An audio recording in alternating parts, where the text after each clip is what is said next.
Thank you so much, and it's just an honor to serve with you and also to serve with our great colleague Byron Donalds from Florida.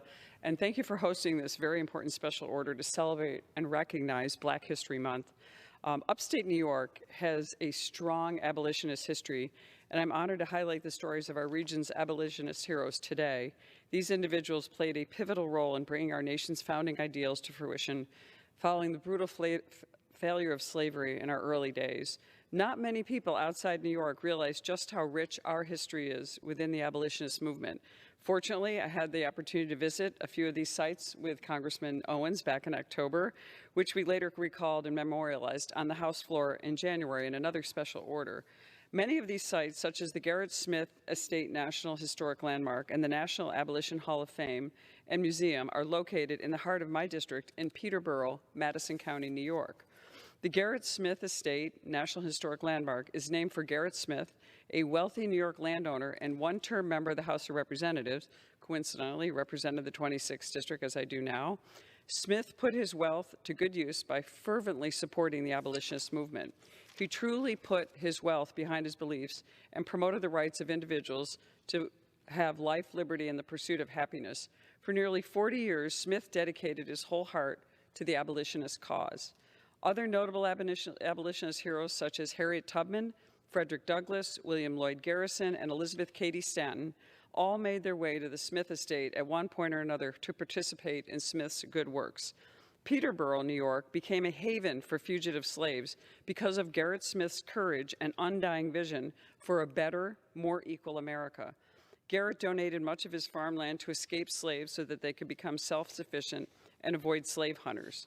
Garrett Smith also supported Frederick Douglass's newspaper, the North Star, and gave him what would be the equivalent of about $7,000 a month in today's dollars, and kept that newspaper going to inform the public about what was happening in the abolitionist movement.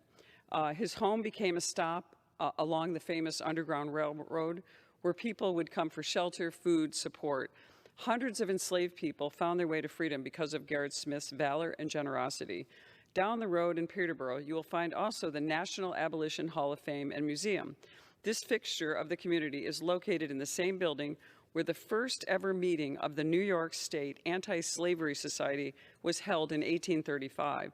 Because of their importance to the movement, both the Garrett Smith Estate National Historic Landmark and the National Abolition Hall of Fame and Museum now are listed as two of the 22 sites on the New York State Underground Railroad Heritage Trail.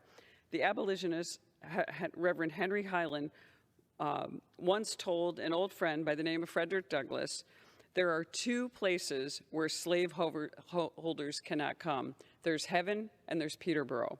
And we're so proud to have Peterborough in our district. And so honored that I got to stand there below that sign with my great colleague, Burgess Owens from Utah. Garrett Smith and the New York State Anti-Slavery Society surely are there, and we thank them for that.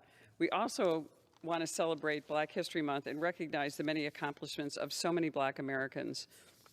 Another one of them, just outside my district, is Harriet Tubman, where she spent a lot of her later years, a woman who lived to be 92, and you've heard Congressman Owens talk about her and me as well on special orders, but truly a remarkable person.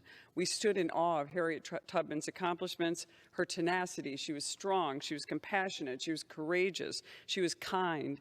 And not only did she serve as a conductor of the Underground Railroad, among so many accomplishments, she also freed countless slaves. She worked as a scout, a spy, and a nurse in the Union Army. At her core, Harriet Tubman was a woman of such deep compassion and care for everyone around her. In her later years, she helped so many who came through her home in Auburn, New York, providing them shelter, medical attention, and just undying love. Despite the obstacles she faced, Harriet Tubman never gave up, nor was she ever consumed by anger or cynicism. She led with integrity and was incredibly resilient. She is a tremendous role model for all of us today. As I've said before, the way to improve our nation is not to cynically tear down our institutions or erase and rewrite our history, but rather to take inspiration from the ideals of our founding and those who persevered with great courage to fight for a better future against so much that was against them.